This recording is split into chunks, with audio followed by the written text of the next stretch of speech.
ඔයගොල්ලෝ මේ වෙබ්සයිට් එකට ලොග් වෙලා ඉන්න පුළුවන් ඩිවයිස් දෙකකින් විතරයි. ඒ කියන්නේ තුන්වෙනි ඩිවයිස් එක ලොග් වෙද්දී ඊට කලින් ඩිවයිසස් වලින් ලොග් අවුට් වෙලා නැත්නම් මොකද වෙන්නේ? ඔයාලට ලොග් වෙන්න දෙන්නේ නැහැ.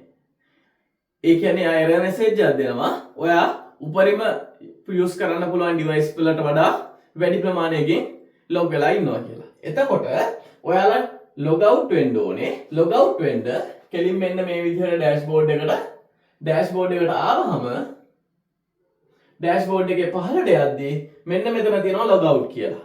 මෙන්න මේ ලොග් අවුට් කියන බටන් එක ඔප්පුවාම ඔයාලා කෙලින්ම ලොග් අවුට් කරනවා සිස්ටම් එකේ. හරි? එතකොට ආපහු ලොග් වෙන්න ඕන.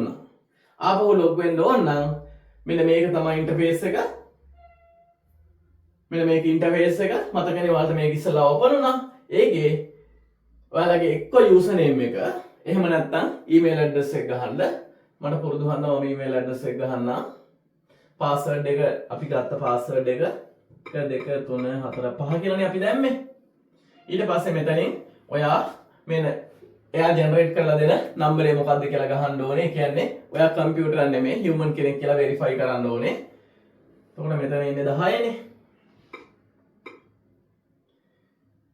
sign in වෙන්න ඕනේ. එතනින් sign in වෙද්දී බලන්න කෙලින්ම යන්නේ ඩෑෂ්බෝඩ් එකට. ඩෑෂ්බෝඩ් එකට යද්දී ඔයා කෝස් ටික එන්රෝල් වෙලා නම් ඉන්නේ කෙලින්ම පහළ තියෙනවා කෝස් ටික කෙලින්ම පටන් ගන්න තියෙන්නේ quizzes.